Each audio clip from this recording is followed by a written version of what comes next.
दोस्तों, आपका स्वागत है हमारे YouTube चैनल पे।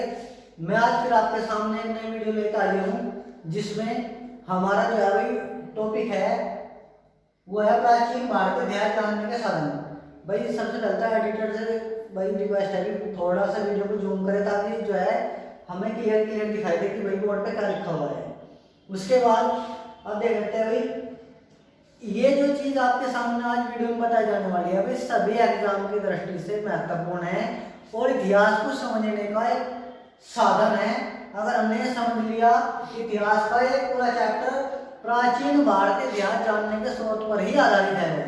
उसके बाद अब हम देख लेते हैं और खास बात यह है कि आने वाले जो एग्जाम होंगे जैसे कि यूपी पीजीटी के अंदर हिस्ट्री की जो वैकेंसी है, यूपी यूजीसी जो यूजीसी नेट का भाई एग्जाम है उसके अंदर ये इनमें से क्वेश्चन पूछे जाते हैं भाई। अब देखो भाई प्राचीन भारतीय इतिहास जानने के साधन यानी कि प्राचीन भारतीय इतिहास को हम कैसे जान सकते हैं, उसके क्या साधन है, क्या स्रोत है, अब वो देख लेते हैं भाई। इसे 3 खंडों में बांट देगा भाई, पुरातात्विक, साहित्य और विदेशी यात्रियों का विवरण। अब देख लेते हैं पुरातात्विक में। पुरातात्विक में सबसे पहला है भाई उत्खनन से प्राप्त अवशेष। उत्खनन से प्राप्त अवशेष मतलब क्या हो जाएगा कि भाई जो आपके खुदाई करके निकाले गए हैं उनसे हमें जानकारी मिलती है कि भाई ये कितना पुराना है और किस कालखंड का रहा होगा। उसके बाद इसमें अभिलेख है भाई, अभिलेख के अंदर आपको शिलालेख मिलेंगे, गुहा लेख, स्तंभ लेख और ताम्रपात्र लेख। उसके बाद सिक्के और मुद्राएं हैं, उसके बाद मूर्तियां हैं और फिर स्मारक और भवन है। ये क्या है हमारे पुरातात्विक स्रोत है।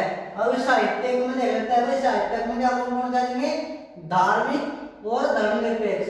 धार्मिक का मतलब जो किसी धर्म से जुड़े हुए हैं जैसे कि आपके वैदिक ग्रंथ हो गए यानी कि वेद वगैरह हो गए, उनसे हमें इतिहास की जानकारी मिला कि किस राजा का शासन कैसा रहा होगा। ठीक है जी। उसके बाद जो जैन ग्रंथ है, जैन ग्रंथ से जानकारी मिलती है कि भाई मौर्य साम्राज्य कैसा रहा होगा या कोई अन्य साम्राज्य कैसा रहा होगा, यानी इनके जो समकालीन रहे होंगे। उसके बाद ऐसे आपका बौद्ध ग्रंथ है भाई, बौद्ध ग्रंथ के बुद्ध के जो समकालीन है जो उस टाइम पर उनके ग्रंथों की वर्णन हुआ है जैसे सुत्पिटक, धम्मपिटक, ये सब जो है बौद्ध ग्रंथ है।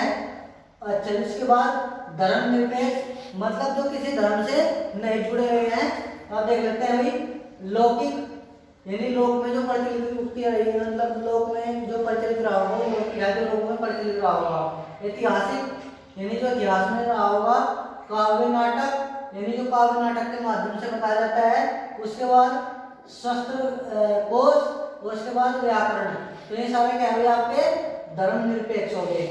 उसके बाद विदेशी यात्री जैसे कि हमारे यहाँ यूनानी आए, यूनानियों का आक्रमण आपने ध्यान में सुना होगा, उनके द्वारा जो विवरण लिखा था, जो किताबें लिखी उनमें जो है भारतीय इतिहास की जानकारी है। उसके बाद चीनी यात्री आए, तिब्बती यात्री आए, मुस्लिम आए, इन सब का क्या हुआ भाई ये विदेशी आए जिन्होंने भारत के इतिहास के ऊपर चर्चा की और कुछ ग्रंथों की रचना भी की।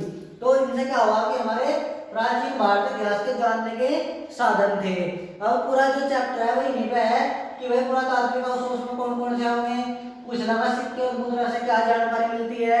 तो इतिहास का बड़ा ही इंटरेस्टिंग टॉपिक है और ये मान लो कि हमारे ये यूट्यूब के इतिहास में जो है तो पहली क्लास है हिस्ट्री की जो कि सभी एग्जाम की दृष्टि से महत्वपूर्ण है। और मेरी आपसे रिक्वेस्ट है कि भाई चैनल को शेयर सब्सक्राइब करें और मैं हो सकता है कि भाई वीडियो के माध्यम से आपको हिस्ट्री के नए नए टॉपिक और नई नई वीडियो के माध्यम से आपको रूबरू कराते रहेंगे ताकि जो पहली बार पढ़ने वाले हैं ये जिन्हें कोई इसके बारे में खास जानकारी नहीं है, जो पहली बार इतिहास पढ़ते हैं, उनके लिए हमारी वीडियो बहुत ही इंटरेस्टिंग होने वाली है। तो भाई वीडियो को ज़्यादा से ज़्यादा शेयर करें। नमस्कार।